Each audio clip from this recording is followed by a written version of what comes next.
Hello and good evening and welcome to PRTvSpurs Paxton Road TV for the reaction show Tottenham Hotspur 3, AFC Bournemouth 1 on New Year's Eve yesterday, 2 p.m. kickoff. And joining me to do the reaction show is Sam, Spurs for Life, and Mr. Darius 3K. Good evening, gentlemen. How are we? Happy New Year. And I'm assuming it was a great New Year's Eve.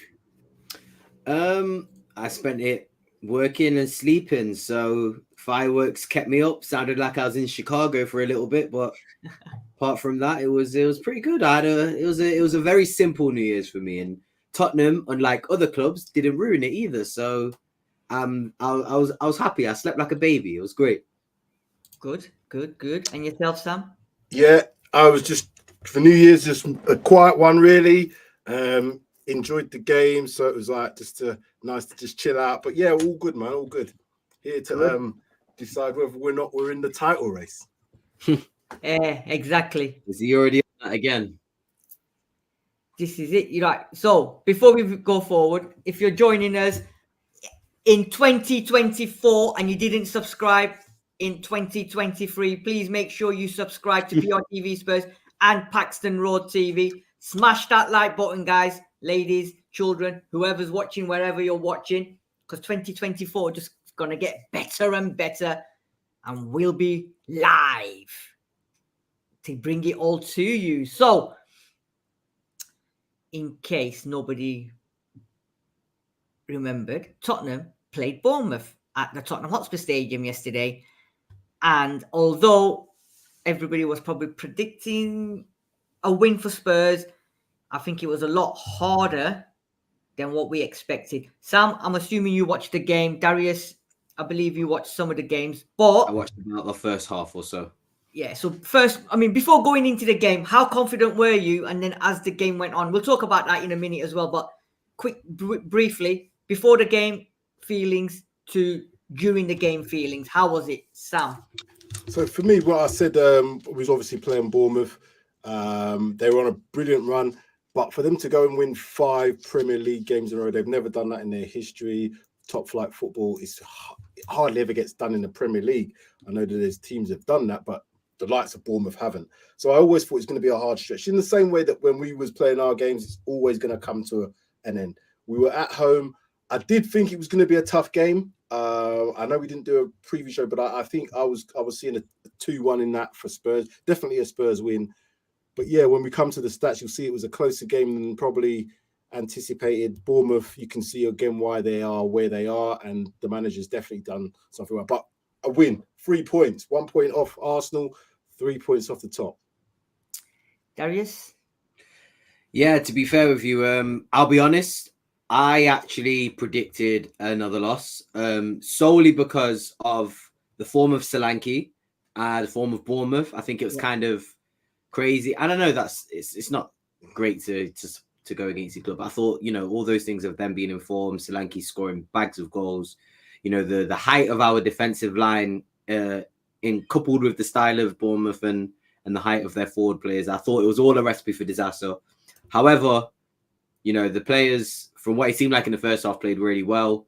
I know they had a little bit more pressure in the second half, but again, seemed to handle it like a team that, is in full strength and has their best squad out, maybe would handle a little bit of a tougher game. So to say that we did that with a third, almost 4th-string squad and even more injuries on top of that now, I can't be nothing but happy with the result. And again, from the first half, the performance for me was really good as well. So yeah, I guess we can get into the second half and stuff. But for me, I was all happy. I was very happy with the result. So everybody in the comment section, and Sam, Darius, we was all optimistic. We all expected Tottenham to win at home, obviously.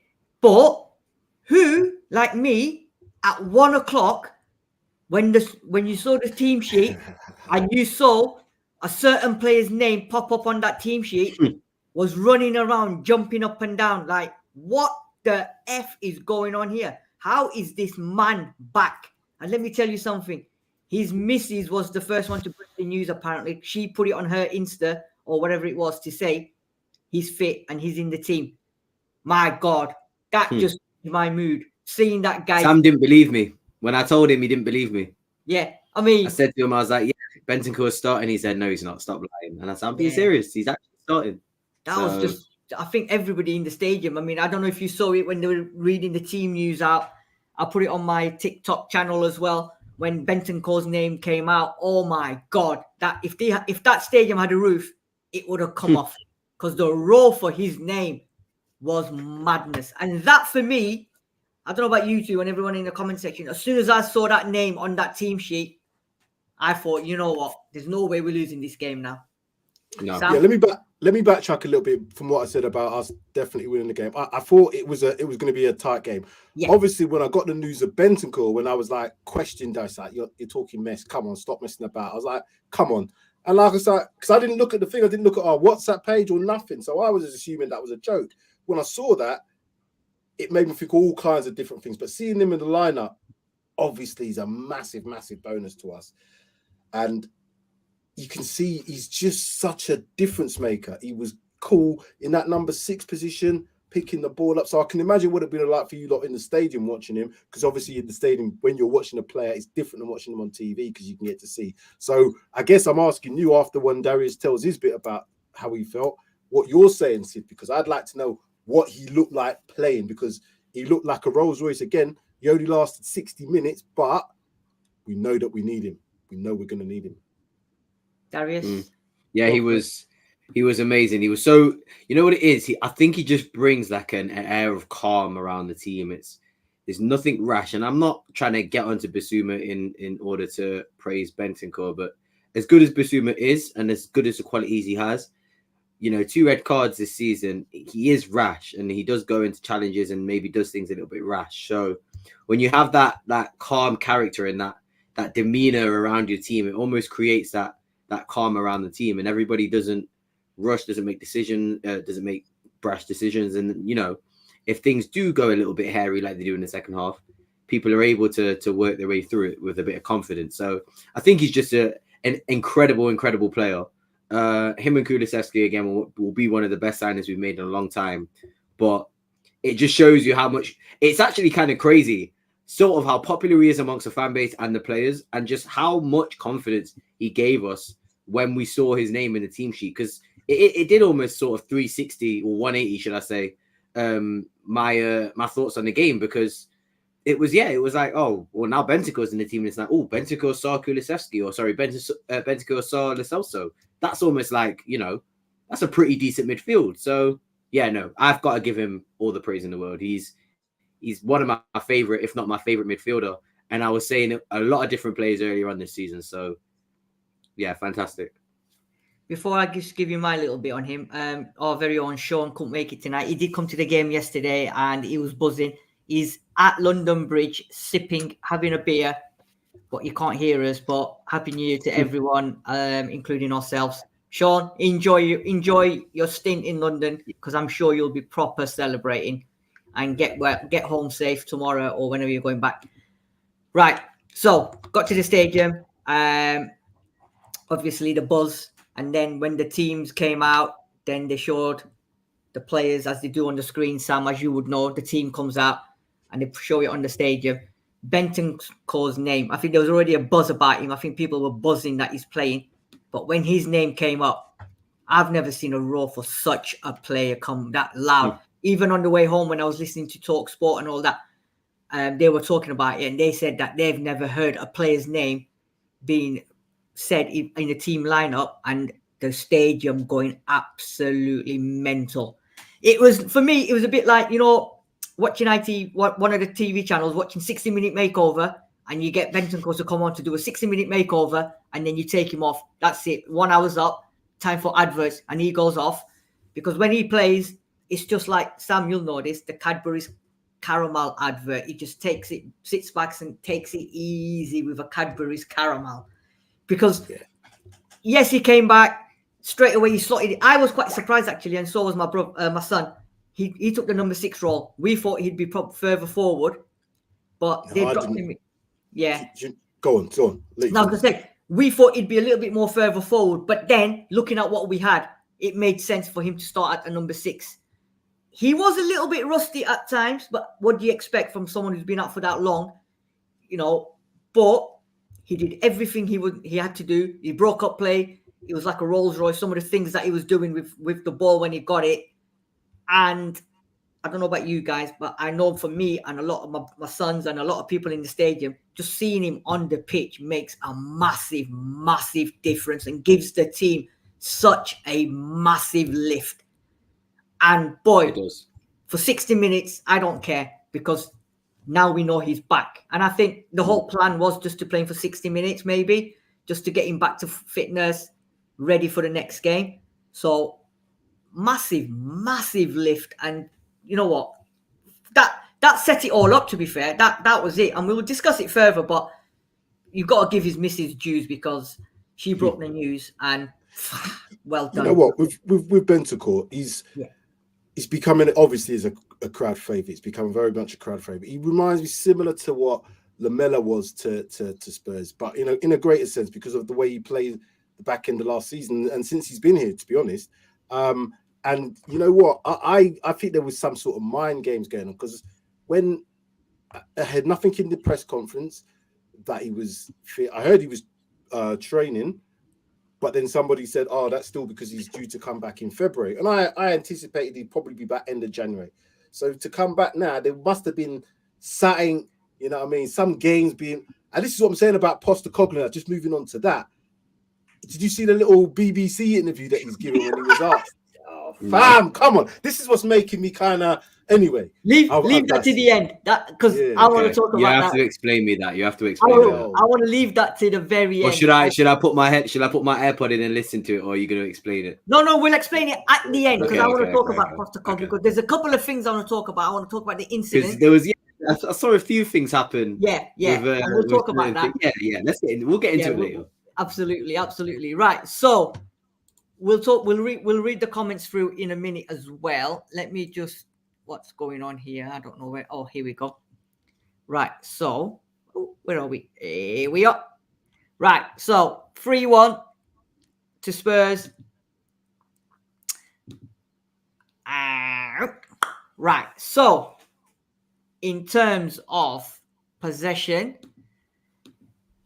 51% possession to 49% possession. Right. Listen, we'll talk about it if you want or not. I was in the stadium with my sons. And we was watching this and we was looking at the stats at halftime and then at the final whistle. And we was like, how the hell is it that close? Because at one point, we was like, it should be like 60, 70% possession to Bournemouth compared to ours. Yeah, when I was watching it, Bournemouth seems to have more of the ball. You're right. Yeah. It felt like they had more of the ball. Yeah. But do you know what? I think they played in a very similar way to us. So they gave the ball away a few times. We caught possession of it. We gave the ball away a few times. So on balance of it, I think it probably was a 50-50 game, but it went in spells. They had some real periods of the game where I was thinking, damn, they're gonna if they score here and it was a timing of some of the goals. We got to halftime winning the game, and that for me was the biggest thing. If you can get to halftime 1-0 up. If they had scored in that first half, I think it would have been a completely different game in that second half. Yeah, because that first 20, 25 minutes, it was good.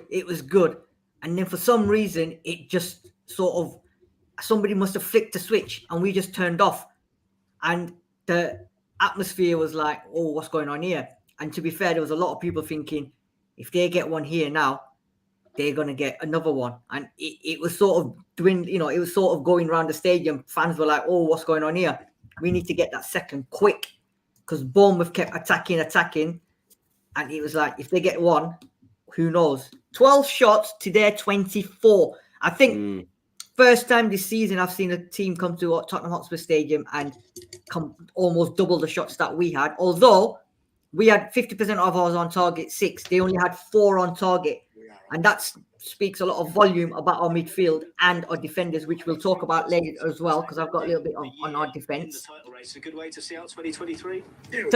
Touches in opposite. All right, you're in the title race. Gary, we can hear you. Well, not according to everybody. but we are only 3 points off the top, so we're going okay. Who's got that The on? point of the top. Oh, sorry, that was me. Can you hear that? Yeah. I thought I was on mute. I apologize. That's all right.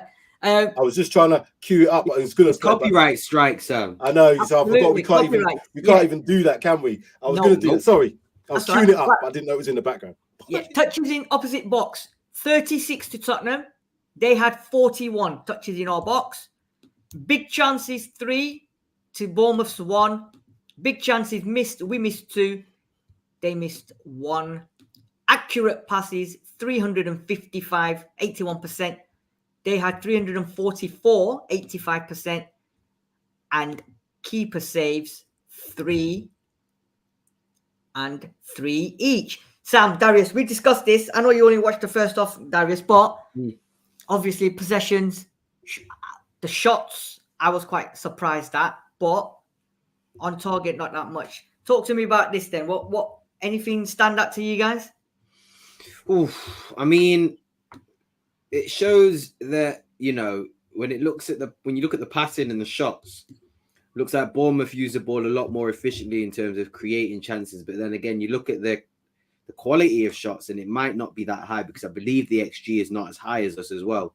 So I believe we generated more XG than them with half the shots. So if I look, I think it was 2.15 to 1.58. So yeah, if you look at those stats, it shows that despite them, you know, using the ball more efficiently to get chances and create chances, the shots weren't very good, and our ones were, and we actually took our chances well. And obviously, I don't know if to say, you know, maybe the Son goal, we got a bit fortunate, but in the end, that pass from Lo Celso was a brilliant pass, and his finish was a fantastic finish. So, you know, the goals we deserved. I think Bournemouth, you could say we're a bit unlucky again. Solanke had a couple chances. I know he had a header that he could have potentially scored, but yeah, from those stats, when you show me them, again, look at the big chances. 1 big chance created. Yeah. But they had 24 shots. Yeah. And it seems like they're taking pot shots. It seems like they're not very efficient. So, and I'd love to know the goalkeeper stats as well, how many saves Vicario made. That would be very interesting. So 3. He made 3 saves. So then, yeah, again, look at the chances he made. The chances they made aren't that efficient. So, yeah, I think that's positive. Some people may seem a bit annoyed at, you know, the closeness of the possession, the lack of shots. But to me, home or away, you get the job done. You win 2-1 against a team that's in form. 4 wins in a row. Let's not forget this, like Sam said. 4 wins in a row. Yeah. Best team in the league based on form. I think, you know, we've got barely anybody fit to come and take 3 points from Bournemouth. I'm pretty happy with that. Even if it's to our standards, and I'm not saying it's a smash and grab by any means necessary, because it's not. But to our standards, it seems a little bit like a smash and grab based on those stats there. Yeah, Sam? Yeah, obviously the shots that, 24, you usually find, as a lot of teams have shots against us, but it is what Darius said, the quality of those shots. They weren't that quality because the XG shows that. I think we got to be a little bit more praise for Spurs, even though the number of shots that we had is down. The accuracy, it's basically 50%. You know, 6 shots on target, you score 3 goals, 50%. You don't get really, unless you obviously get 100%. But that's very good in comparison to what we were getting. Because remember, we were saying, we're getting these chances, we're getting into the areas, and we're not taking shots. And we have like 20 odd shots, and we might get 2 ones, whatever. So I'm happy to see that. But what I will add to it is Bournemouth. I think if people or other managers start watching that game, if you're a possession-based team, not a team that has a low block, but a possession-based team, that's how you can play against Spurs. I know we didn't have all our quality, but if you watch how they pressed, it's like they were us. We were playing a version of us. It was really, a little bit concerning based on the fact that we've got players going to the AFCON and Asian Cup now. Mm-hmm. Yeah, do you know what? I agree. I mean, David Clark is saying here, right? Where's he gone? 24 shots of nothing. Tell me what Vicario had to do in 103 minutes. 1 parried shot and a punch. Big deal. Do you know what? I agree, right? Now, we've been like West Ham. I'll give you an example, right? They came to us. They had 3 shots. We had almost whatever possession. They had 3 shots, scored 2, won the game. They went to Arsenal. Arsenal done the same, battered them, had about 457,000 shots. They won 2-0, West Ham. So sometimes it doesn't matter what possession you have. It's what you do with that. It's what you do with your shots and shots on target. You can only have 2 shots on target and win the game, like West Ham have done. A lot of other teams are doing. So, yes, I was expecting us to have a lot more possession at home. But on the flip side, with the amount of injuries we've got, with the players missing we've got, I think we've done a tremendous job. So I'll tell you the reason why our possession's down. A lot of that possession, if you think of it, is the centre backs playing from centre back to centre back, back to keeper, back to centre back, because they're comfortable on the ball. Royal's not comfortable on the ball. So when he gets it, he's got to pass it as soon as he can, almost to the point where he doesn't want to receive it. So we're not playing those balls in and around our centre backs comfortably, because we've all seen it can lead to mistakes. So not that they're not playing out from the back, but they're not playing out from the back, what I would say, in a comfortable, controlled manner. It is more like we'll play it out from the back because that's what we're coached to do, but I'm not sure if I can do this. And that's what it seems like that's what Raw's like. He's playing, oh my God, somebody can miss me, I've got, and that's why I'm not comfortable. That's why I'm not comfortable. Yeah. Do you know what? I agree. And watching it yesterday as well, there was a lot of time the ball went back to the keeper. And then, like you said, Sam, they were giving it wide, then they're coming it back. Because when you haven't got Romero, when you haven't got Van der Ven, when you haven't got Bissouma, when you haven't got people like that, and it's different because add Bissouma to that in terms of ball possession and ball retention. You're right, Sid. That's why the possession is down. So we're going to have to take them factors into consideration as well. Exactly, because you think about it, Sam, Darius, when Vicario's got the ball, majority of the time, yes, you've got Van der Ven and Romero outside of him, and then the 2 fullbacks pushing in the middle. Who's always available to get that ball? Bissouma. And then he gets it, pings it left, pings it right, or whatever. That outlet wasn't there. So with Emerson Royal and Davies staying in the middle, it was sort of, okay, the middleman in the middle that normally takes the ball is not there. So what do we do? And they tried to pass it out, but it worked. It didn't work. But you know what? With what we've got, I think we're doing really well.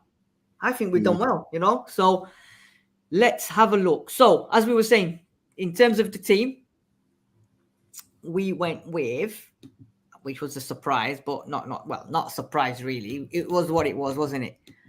Pedro Porro. You know what? It's not a surprise, and it is a surprise. What it does tell us about Royal is he's definitely ahead of Dyer, and he must be ahead of Phillips and Dorrington. You know how much of a mockery that must feel. And that's what I was going to say. So that's what I'm trying to scratch my head thinking. If a right back who's not the best right back in the world, not even the best playing at centre back, who's not very good at centre back, is still ahead of Dyer, which I can understand the Dyer situation, but I'm still struggling with Dorrington and Phillips. Even though I know people are going to say, well, you can't start him, he's young, he hasn't played, blah, blah, blah. When are we going to find out? Because if Royal gets injured, what are we going to do then? If Ben Davies, who's been brilliant, by the way, you know, I see him, remember who went down? I think it was Ben Davies. And I'm thinking to myself, wow, Ben Davies, I'm concerned about him. That's what I'm trying to say. I'm concerned now if Ben Davies gets injured. That should tell you everything what we're struggling with. So January 1st, we need that defender in, fam. I think, you know what it is with them, right? With Phillips, Dyer obviously is the last resort now. Dorrington, again, they're both youngsters. I think Emerson Royal, yesterday, I saw a different set of Emerson Royal. Yeah. And I know everyone's going to say, well, blah, blah. No, when you actually see him from the stadium, what he was doing off the ball, because obviously the camera is always panning whenever. If you see what he was doing at the back, he was 100% every tackle. When he was winning the tackles, he was fisting it. He was proper on it. Yeah. He was like that guy, you know, like the guy that we keep saying we need someone with big balls to keep that defense together, shout at him, stuff like that. He was that man. Now, Phillips, Dorrington, I can't see them coming in to do that kind of stuff. Whereas, yes, we've all slagged off Emerson Royal. We say he can't do this, he can't do that. Last couple of games, all right, I think he's done all right. And we'll talk about that as well. But obviously Lo Celso came in,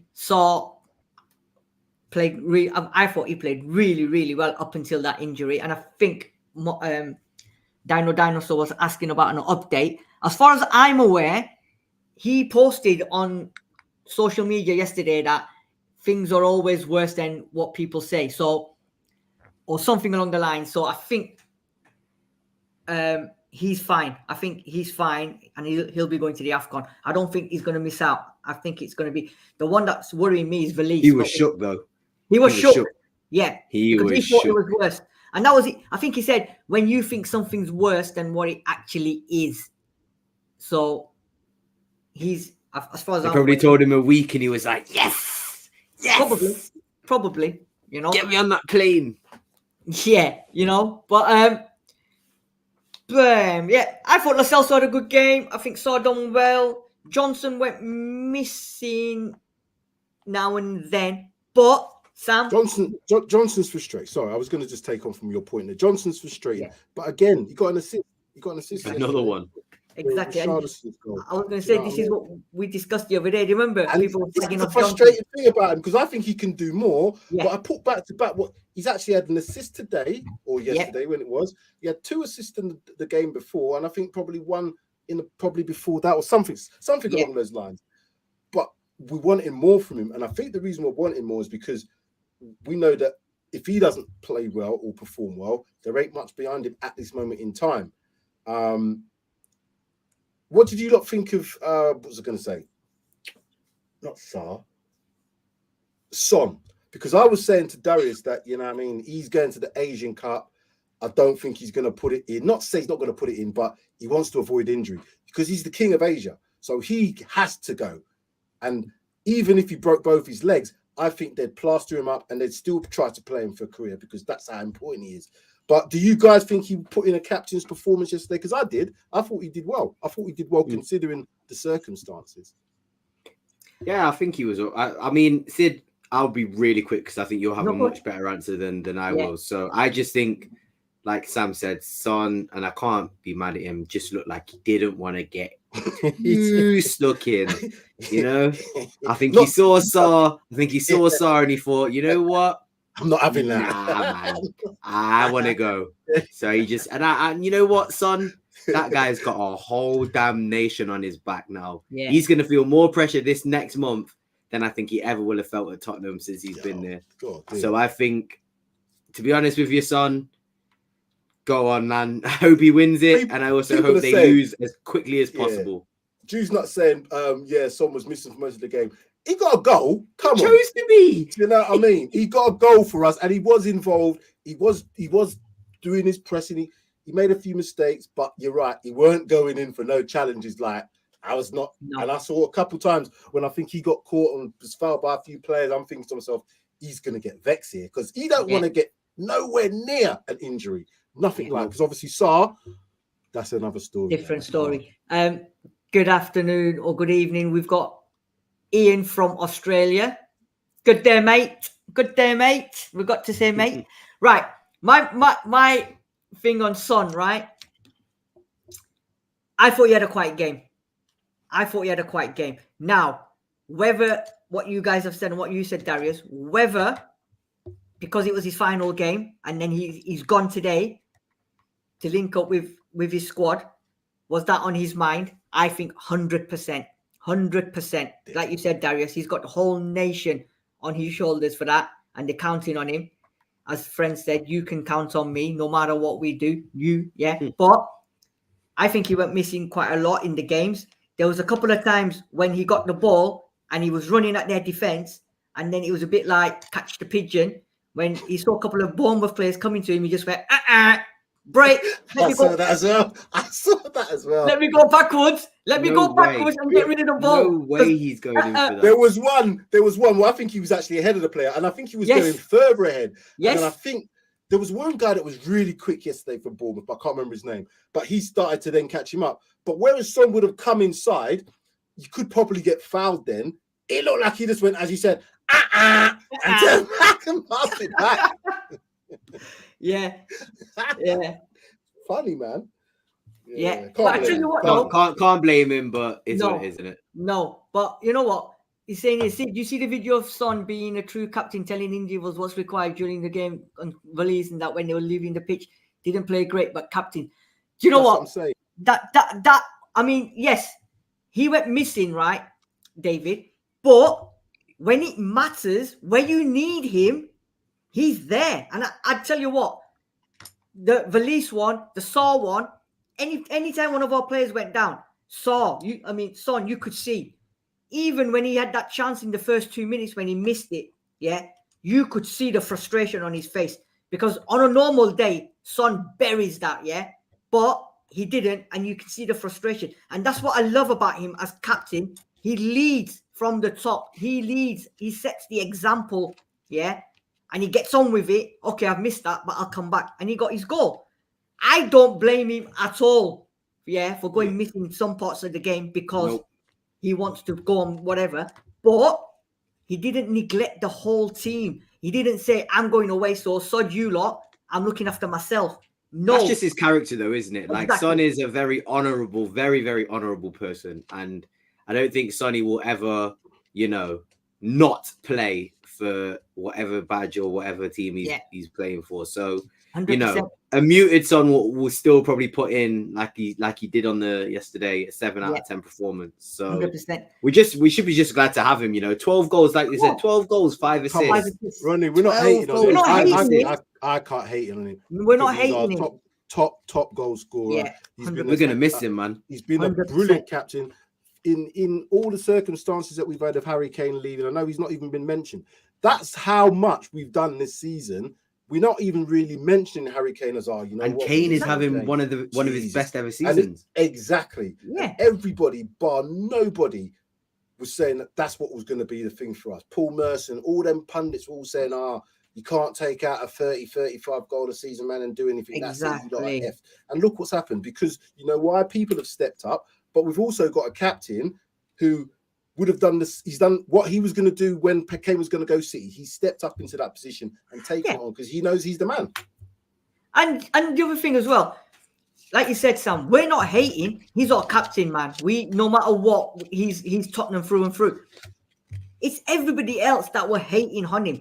They hate him because he's playing for Spurs and he's doing bits, regardless if he's not in form.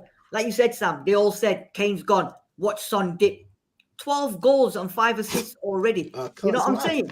Yeah. And he's been shifted out from the left to the central area. He's still got goals from that left-hand side. So that just shows you that he is world-class. Anybody that doubts that Son is world-class and says to me that Saka is better than Son or Saka's they're not on the same level. They're not. They're not. In my opinion. What? Let's make a quick prediction. I want to hear what you two think about this.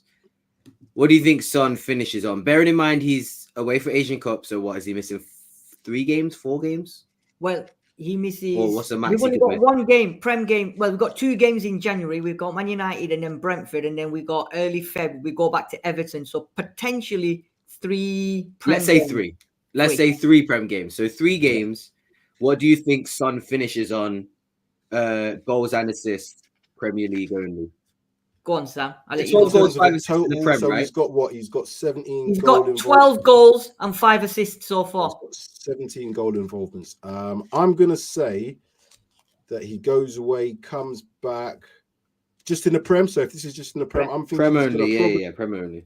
I think he'll get to 20 goals and he might get to 10 assists. So I'm thinking 30 goal assists. It's a bloody 30 good goal season. contributions. I agree, Sam. I was going to say exactly the same. At least 20 goals and at least 10 assists. You have to think. Yeah, you have to think when the other players come back in terms of Exactly. the creators for the team. You like, and it's going to be so exciting for particularly Postecoglou. He's going to have the choice when we get there: Bentancur, Maddison, Basuma, Sarr, and then you can say about Skip and Højbjerg whether they're going to be still there. I don't know, but bringing anybody else, and there's still this talk about Conor Gallagher. But what I'm saying is that midfield is going to be so creative and be able to do different things, and someone's going to profit from that. The other person that I think is going to really profit from that is Richarlison. Yes, 100%. Yeah. What do you think, Darius? You asked a question. What do you think? I was only going to say I think his goals not going to necessarily dry up, but I'm very reluctant to say he might hit 20. If he will, I won't be surprised. But I think he's going to get his assists up more because I think he's going to come back from the Asia Cup and carry on playing left wing. Only because who else is playing left wing really? Yeah. So I think the goals are going to dry up slightly. I think obviously you said 20. I'm going to say 18 goals, so not that much. But I think he's going to get about 12, 13, 14 assists. I think he might. If he can get 15 assists, I think that's an incredible season. I think he's going to get about 12. If he's 12, got 13. 30 plus goal involvements for the season, that's bloody great.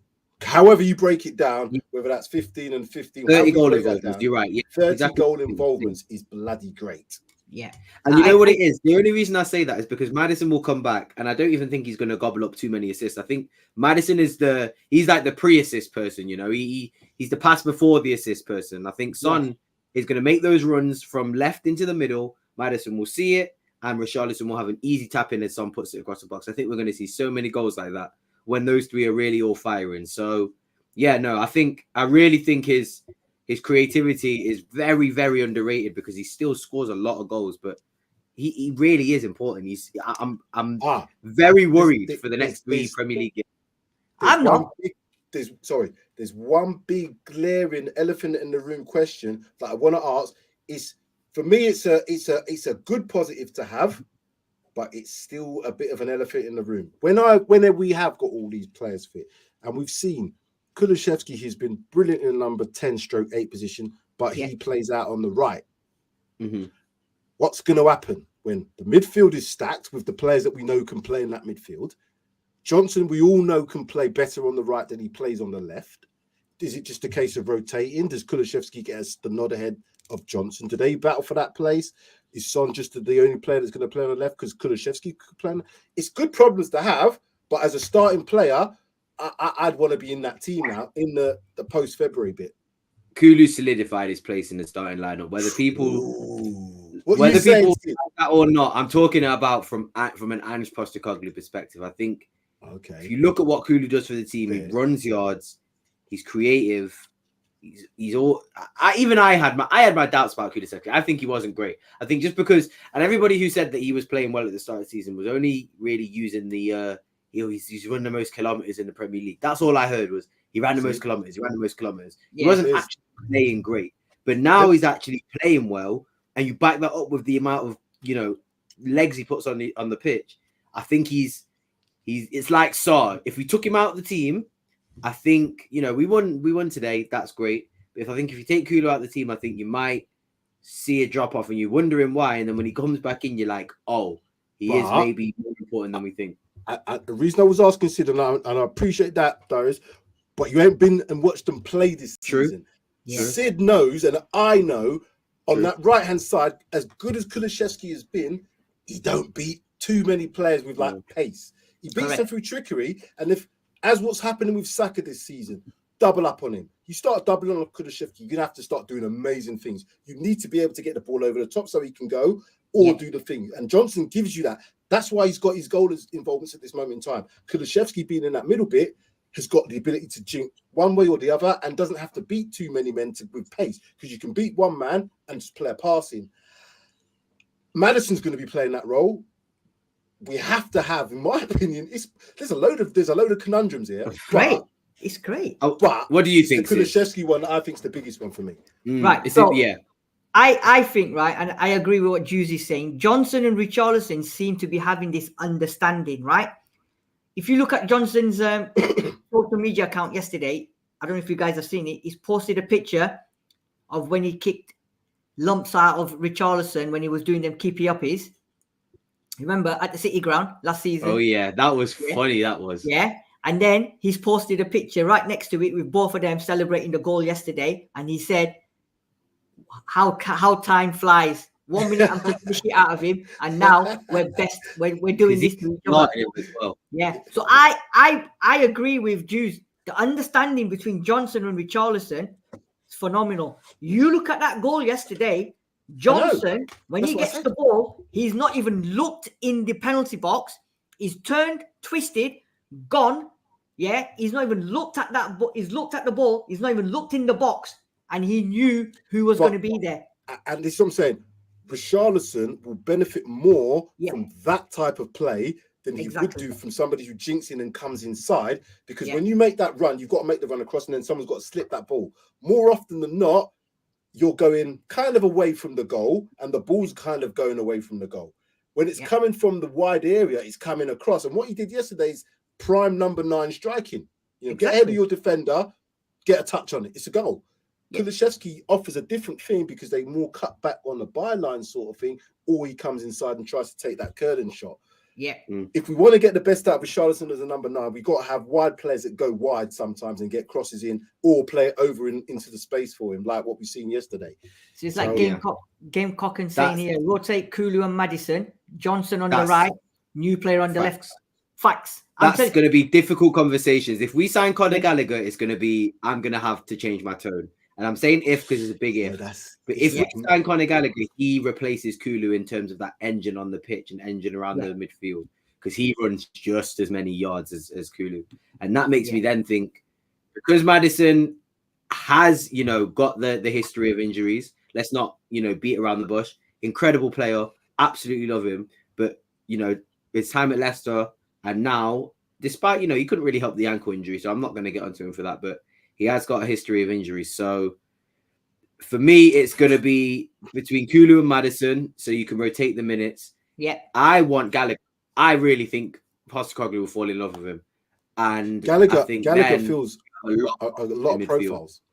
He feels a lot of profiles. Because I'm telling you now, Gallagher's one of those players. Postecoglou would fall in love with him. He's first in like pretty much every metric for Chelsea. He's goes under the radar because he's not flash. But you know what? We've got enough flash players, and I'm pretty sure we'll get some more players like that in the future. So you need those engines. What we're going to have to do, guys, is this midfield conundrum. We're going to have to do a show on talking points on that, Sam, because we're doing a reaction now and we're talking about that kind of stuff. No, we want to do that on a proper talking point, because that is going to be a serious talking point. David Clark is saying here, and Maddison is the starter, and it's between Kulu and Johnson on the right, and it's that simple.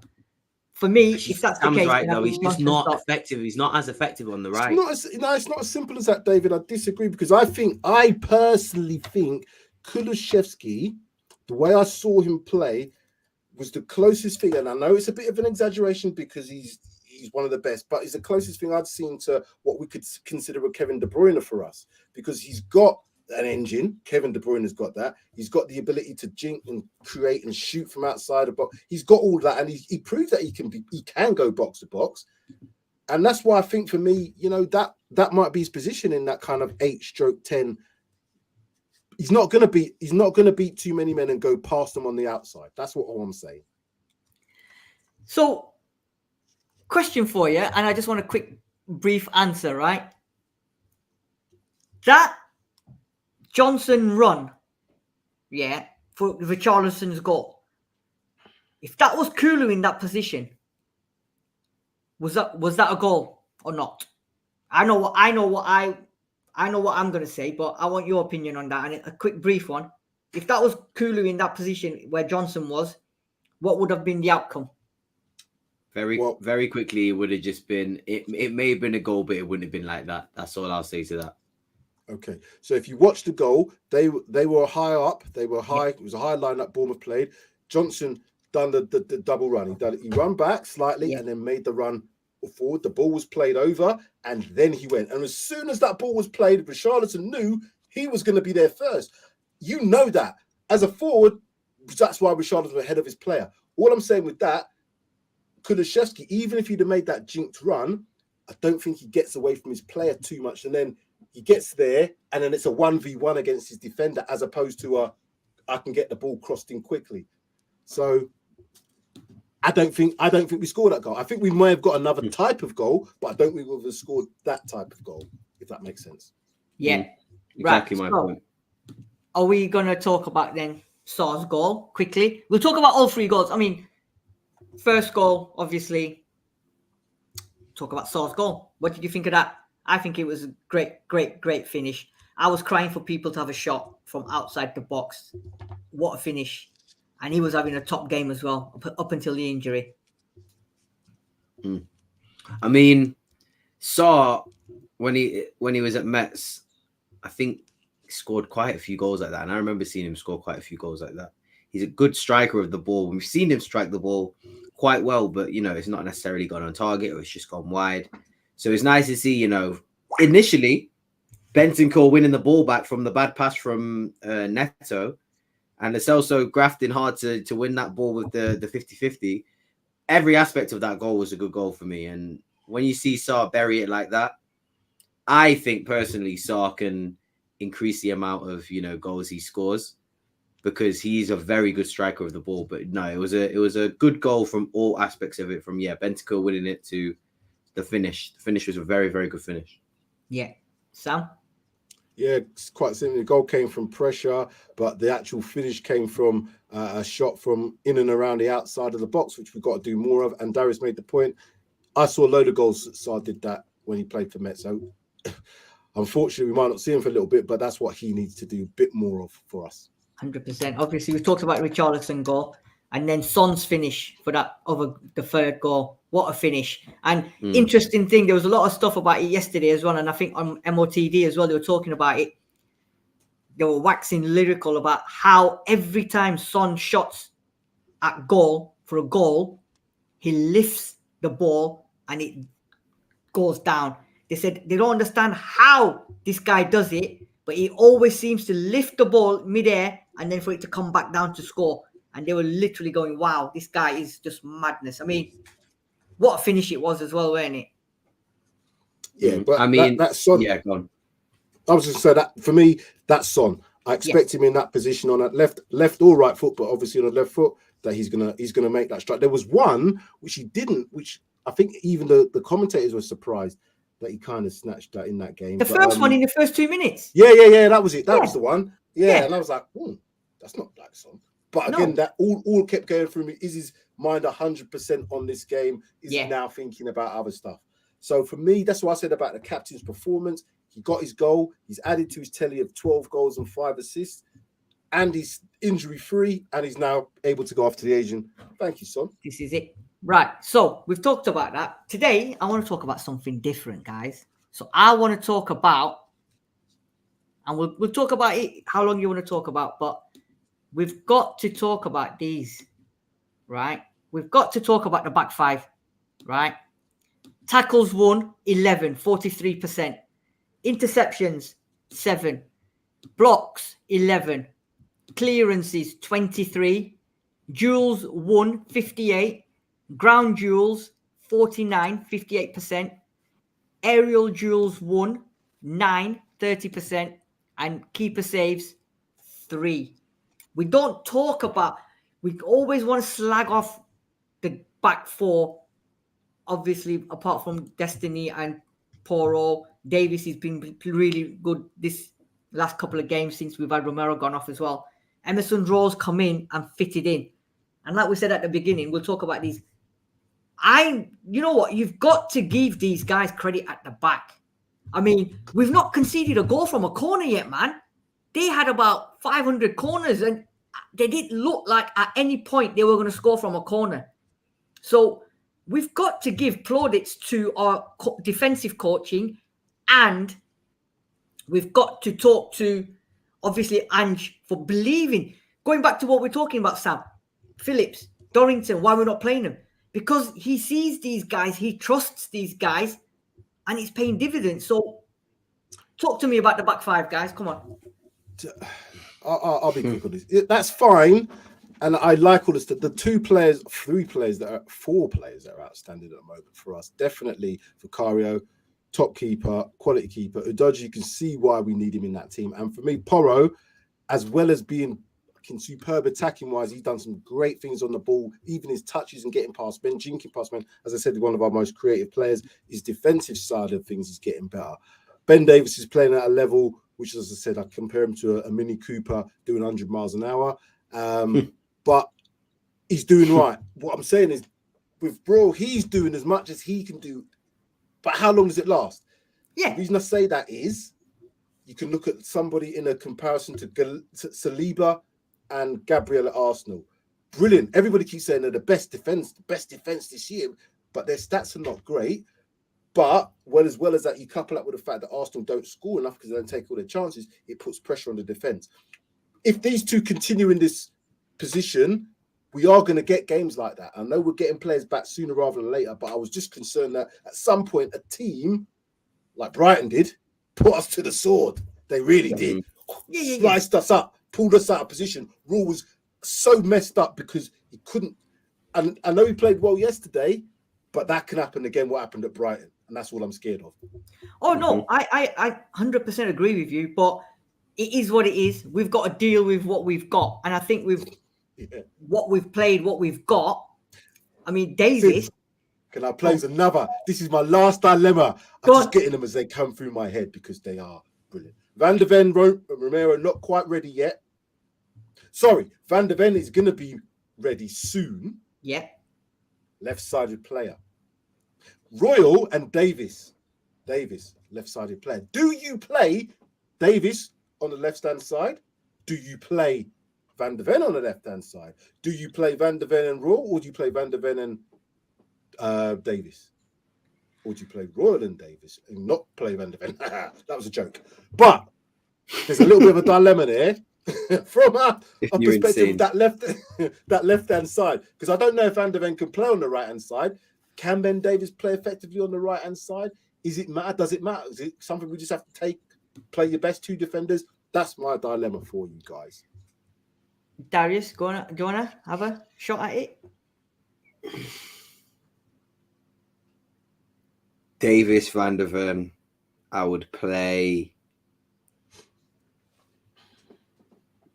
Davis on the right. Yeah, that's what I said. That's what I'm thinking in myself. Only because I don't want to see Emerson Royal on the pitch. I don't care if he had a good game. He's done this before where he has one good game. And then he'll do something crazy the next game, and we'll be like, I'm scared. I was scared yesterday because I know it's like, the ball's coming. I've X'd off those options. For me, I do agree with playing your best centre backs in our case, but I do think because we're such a possession heavy team, it is important that the feet of our players do correspond to where they play, because you need to make passing as simple as possible when you play the way we play, especially the way we play, because I've seen us do some crazy stuff. So it would be very tough for Davis, I think, to play in that position offensively in terms of making passes. Defensively, I think it wouldn't really make a difference for him necessarily. But yeah, it would be hard. It wouldn't be so simple to just say, yeah, play them anywhere. But I would have to go with Davis on the right and my best centre back in his best position. Fair place. I'm just going to answer this one. Tommy G, it's a couple of seasons old. I think it's about 3 seasons old, my top that I'm wearing. It's not this season's range. Right, so my answer to your question is I'm not worried. Romero and Van de Ven are going to come back together. They're both coming back at the same time. So I'm not worried. Romero's out for 4 to 5 weeks. Well, that could be 4 to 5 days if we know Ange. So Exactly. Sid, the reason I say that, because remember the episode. I remember it as clear as day. I think me and you were talking, and I said to you, "Do you know that we're only a stone's throw away from having 100%. Ben Davis and Dyer at the back?" And your words were to me, "Well, I don't think Van de Ven and Romero are going to get injured." And I think after that, we had the Chelsea scenario. And it was your fault, Sid. It wasn't my fault. So it was you. You put the curse on us. I didn't tell Romero to get sent off, though, did I? And it's only because he got sent off, Van de Ven got injured. Had he not got sent off, then nothing else would have happened. It was the preview show before. It was either the preview show I know it was. Or a reaction show. We did. And when I said that, I looked at him like that. I was like, oh my God. See, how can you say that? I know. And you didn't touch wood, did you, Sid? In all honesty, I believe Van de Ven's, they reckon he's going to be ready for Man United. I personally would just wait extra 2 weeks, because after Man United, we've got a 2-week break. So I'd rather leave him for the Man United game and we bring him in for Brentford. And I think by that time, Romero's going to be back as well, or a new centre back. So I am not worried. It's fine. It's fine. It's fine. Don't And take it. Ben Davies needs a rest because that man is Yeah. running through walls and bricks for Tottenham at the moment. And at some He'll point, get man, injured soon. Don't worry. you know what I mean? He's like the running man. He's like the running man. That guy, you know what? Everybody, Fair a play lot to of people, including myself, maybe you, Sam, maybe Darius, we slagged him off. But Oh, he's yeah. been phenomenal this season. Because he's a professional, and I think Efan Okoku said on the commentary that I was watching yesterday as well, that he thinks Ben Davies over the last 5 years is one of the best, most improved players. But Sam, I don't know if you can see what David said, but I'd love to know what David's. I'd love to know what David's alternative would be. I'd love to know. David's always killing us on this thing, man. David, you know what we're saying. You know what we're saying. I've already described what I think Ben Davies is. Davies doesn't know what you're saying. That's why he's questioning you. Oh, David's on the right. Are you mad? That's what he's What's saying. the alternative? We stay with Royal. I would want Phillips or Dorrington, but that's not going to happen. So, like, I'm trying to be realistic with my answer. Okay, David, Van der Ven and Emerson Royal. As much as Emerson Royal's got a right foot, and I know he's Brazilian, but I just don't trust him receiving the ball all the time. Sometimes I do, but not all the time. And he'd have to do that in our situation. I think Ben Davies receives the ball better, and even though it's going to be on his left side, we've seen that happen before. Teams do that. It's not like it's great if you can get the balance, but if you can't, get your best defenders on there. They'll work it out. Do you know what? As Darius said, get your best defender in his best position, and your next best defender has to be playing alongside him. Luckily for us, we've got Romero and a balance with Van der Ven. We're not compensating for the worst defender.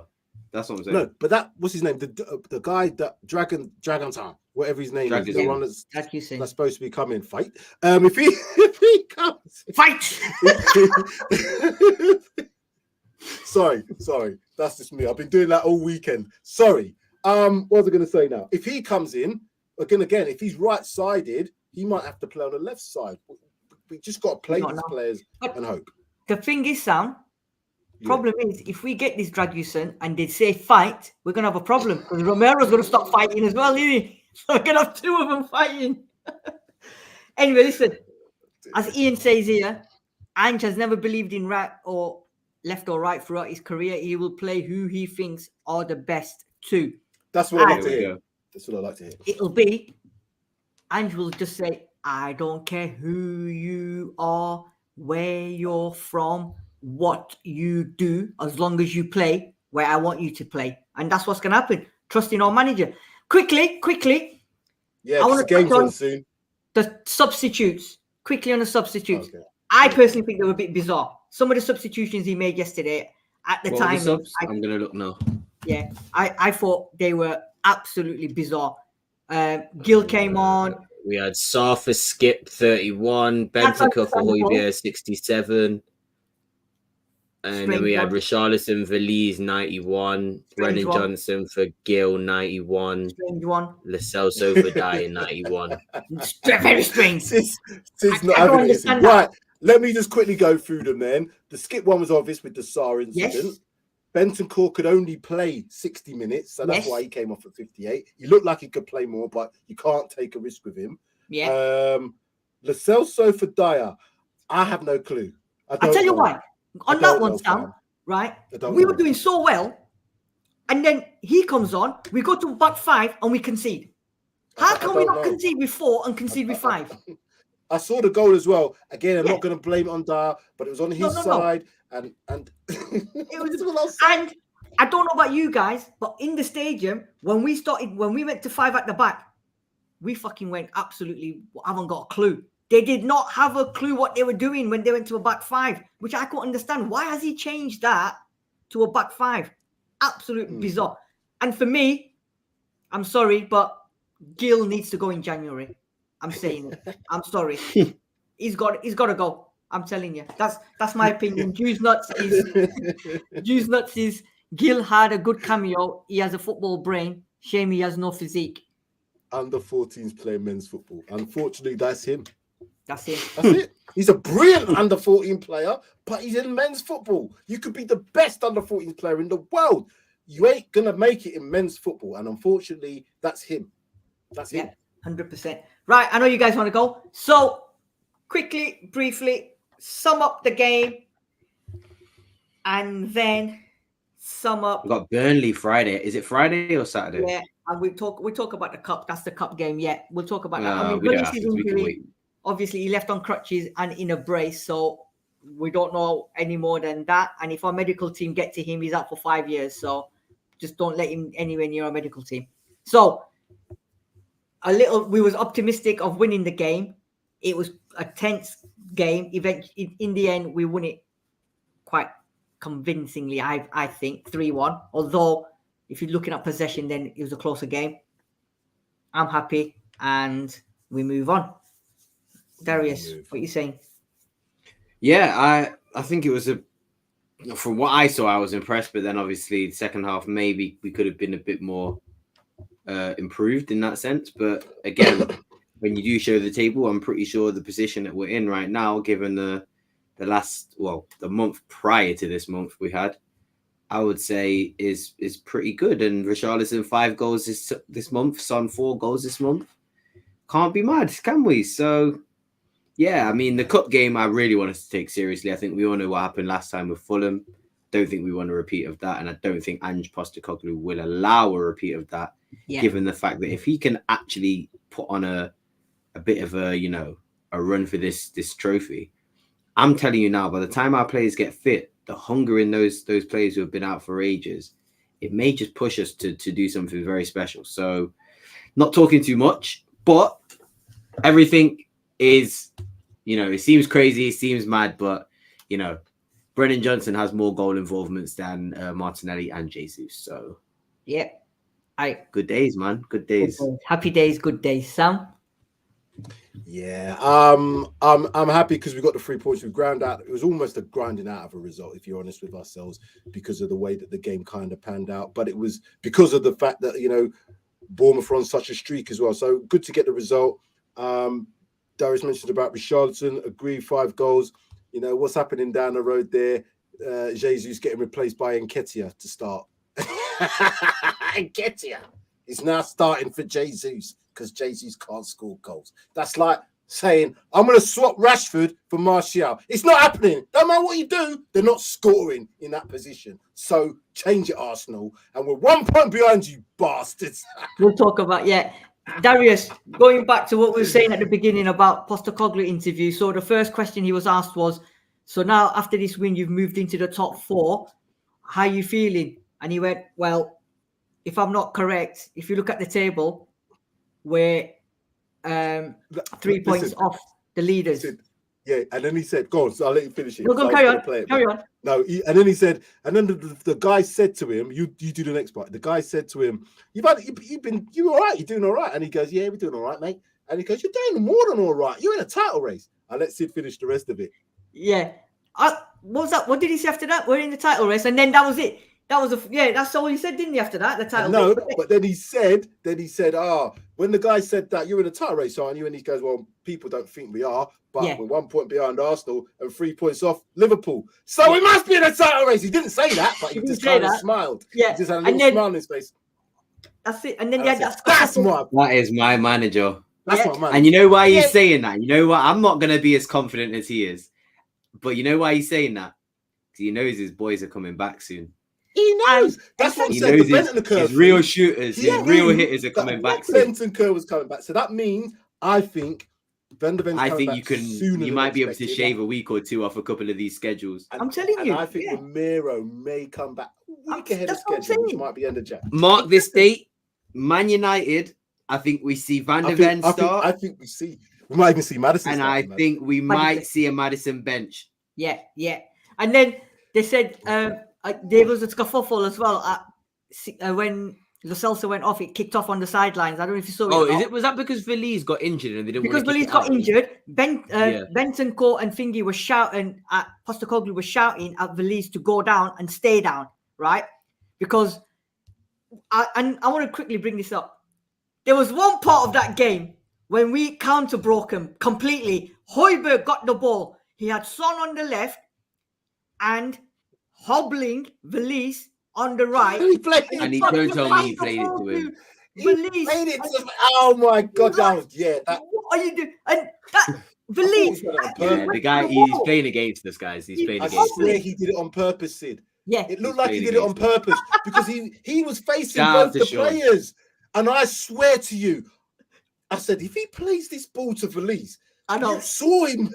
I know. Oh, and he did. And Shout out to Sean, because So Sean said Bentancur he. and Postecoglou were going apeshit at him because they wanted him to go down. So the Bournemouth bench didn't like it, so it all kicked off. So in the end, they asked Postecoglou, said, "Oh, what happened at that kickoff and all that when you lot were having a fight in the dugout and all that?" He went, "Yeah, it was all fine. We was wishing each other a happy New Year." He's funny. He's So brilliant. wait, we did the double on Bournemouth this season then. Yeah, I'm keeping track of this because I think it's very good to look at the progress of when we play when we play a team twice to see, you know, if they've worked us out, how the games go. Because if I remember not, the last Bournemouth game went a little bit better, but we still struggled slightly in that game. We were a little bit fortunate in the end with our goals. So it's good to now, obviously with his first year in charge, playing all these teams for the first time, I'm looking at how teams react to us and how we react to teams. And yeah, it'll be interesting to see the second time round. I think it's always more interesting the second games of the season. yeah. You also have to take into account the transfer windows open now. So that's going to make Exactly. a difference. Yeah. And it seems, you know, big quotation marks, it seems like we're moving like a proper club. It seems. Whether that follows through, I'll you wait know, to see. till we hold the shirt, I'll whatever wait you to want to see that say. one. Exactly. I'm We'll still see. going to put laughing emojis in the group every time people put up, "Oh, it's almost there." Yeah, You know what I mean? Nah. I'm not bothered. Nah. We'll Right. see. So, guys, Kane went. They're going to finish bottom of the season. They're going to finish bottom of the table, as that idiot Merson said. There's no way. Kane's gone. He's got this one. He's many that many goals. Spurs are going to be bottom of the table. Then we've had injuries. Then we've had suspensions. They've had August. They've had their December, October. They've had their September at the top. It'll be Spursy again. It'll be business as usual. The Arsenal haven't got any injuries. We're going to go from winning the we're going to come runners up last season. Now we're going to rock. We're going to roll the Premier League. Guess what? End of the season, 31st of December. We're now in 1st of January. Look at that table. Just look at that table. That is We are nuts. 1 point behind Arsenal on 39 points. 3 points behind the leaders. Who That is on nuts. earth would have said that? And I'll tell you one thing, guys. When Van der Ven, Romero, Maddison, everyone Keep going. comes back, you know what we're going to do? We're going to shake it up, baby, now. Shake it up, baby. Twist and shout. Twist and shout. Because there's going to be a lot of twisting, a lot of shouting, and we're going to shake this title up. Because I tell you what, and I would love it. We have the third. We've scored the third most goals in the league this season. Yeah, but look at what we've conceded, though. That's the I problem. know, innit? and that's what's so bugging. It's like, you know what? The Chelsea game is going to do a lot of damage to our season, but Yeah. if that looking at that right now it's genuinely nuts because I thought it was all over, and I'm looking at that and I'm thinking, you know what? Wait till we get our players back. I'm Let's telling see you. what happens. Just looking at the goals against for us, I know we've got like a large number of goals, but if you think about it, they've come in bunches. We had 4 knocked in against us the other day. We had 4 knocked in against us previously Chelsea. as well. That was our Chelsea. Chelsea. Where else did we get? Was it 3 we got knocked in against? So No. when we lose, City lose kind 3-3. of- yeah, City so 3-3 3-3, now. yeah. So when we kind of lose, stroke draw, that I guess it's not consecutive. We're not like 2 goals every game. They're coming out of 4, couple of clean sheets. So when we get our better defenders back, that's the aim. Clean sheets. No Yeah. dirty sheets. As Jordan said on the Arsenal podcast, no dirty sheets at home, man. It's got to be clean sheets. This is it. And I think Postecoglou now has to sit down with Destinies, the Romeros, even Kulusevski, in my opinion, even Basuma, and say to them now, guys, you've had your fun. You've had all your suspensions. You've had all your yellow cards.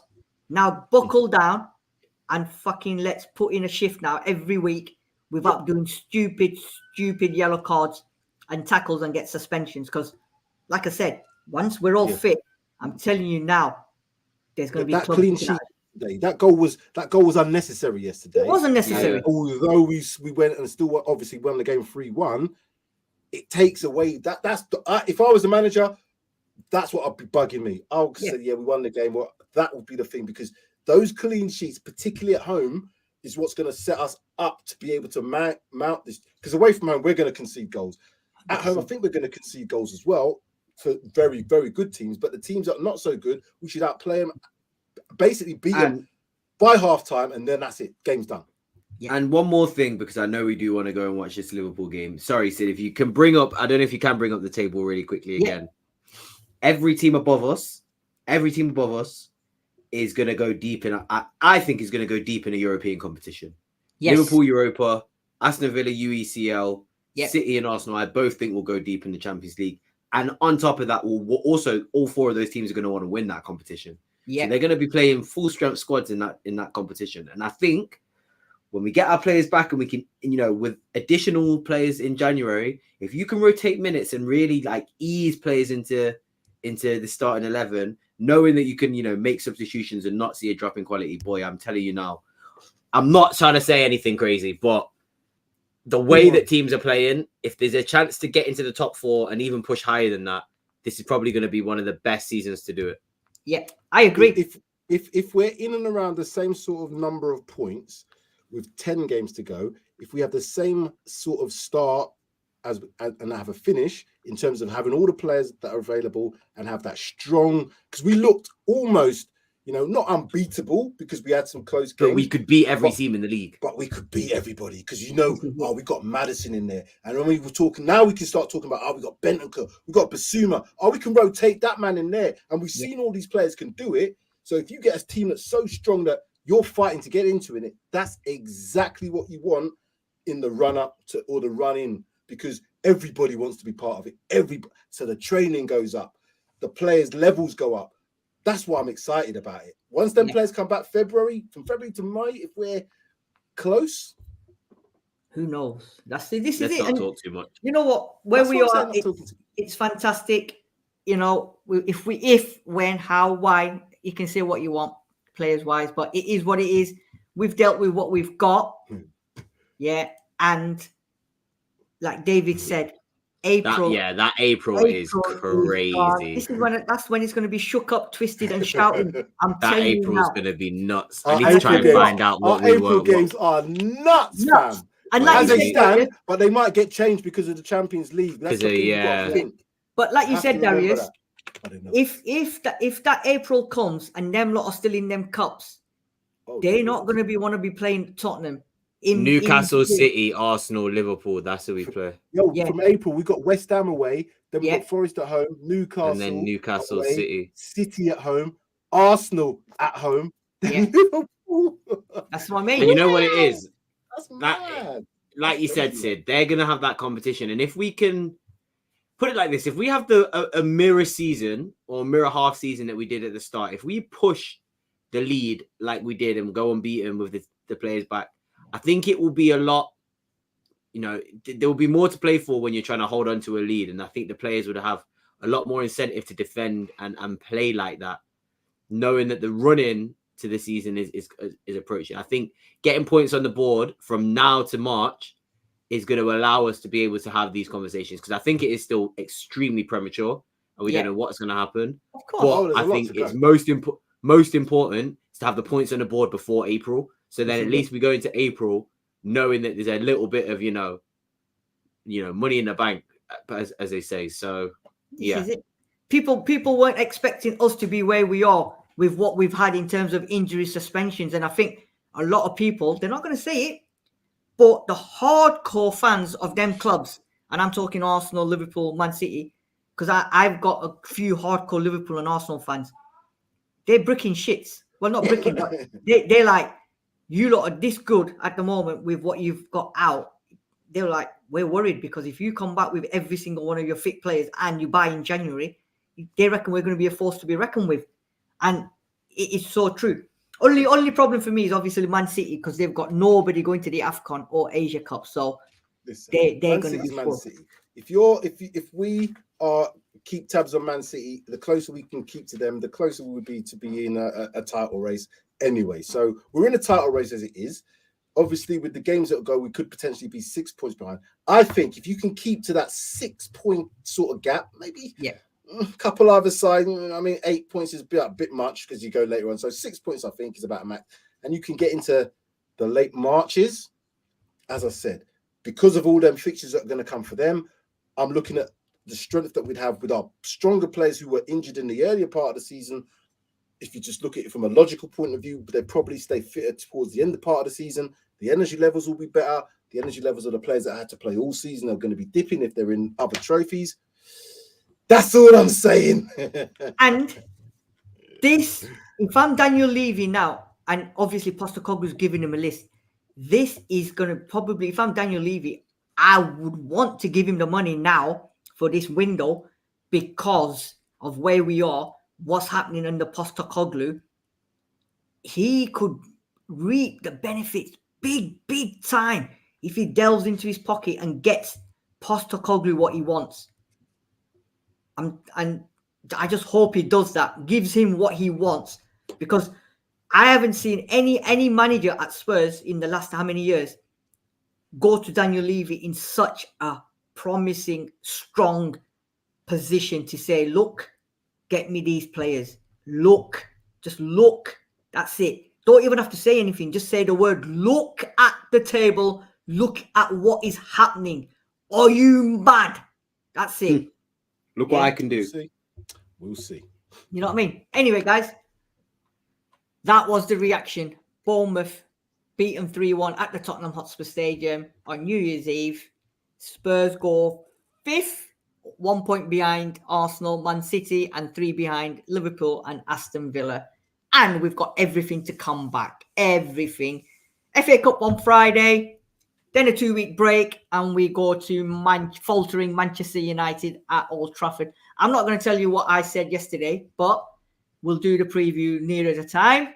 Guys, thank you very much for your insight. Thank you to everyone in the comment section. Jews Nuts, David Clark, Ian. Where are we? Tommy G, Gamecocken. We've got obviously our Ian from Australia as well. Thank you everyone for your comments. Dinosaur, What's the Point FC. Hope you enjoyed the show. Hope you had a great New Year's Eve. Hope you have a great New Year's Day. Go and watch the darts. Watch the 16-year-old Madison's boy now got into the semi-finals. Have a great week. We'll be back. Maybe talking points. I don't know what Sam's got planned. We'll do a talking points midweek. We'll try and do a bit of a mid-season, and then, like you said, talk about those points, about those defenders and starting positions, etc. Cool. And a final comment and a final quote for Mr. Sam. I'm assuming it's aimed at you in capital letters. Trust me, Davies won't be playing right centre-back against Burnley. Right, guys. Have a great evening. Happy New Year. Happy New Year, everyone. And we'll see you soon. Take care and come on, you Spurs.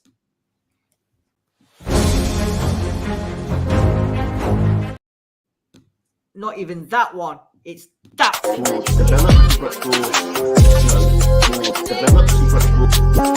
one.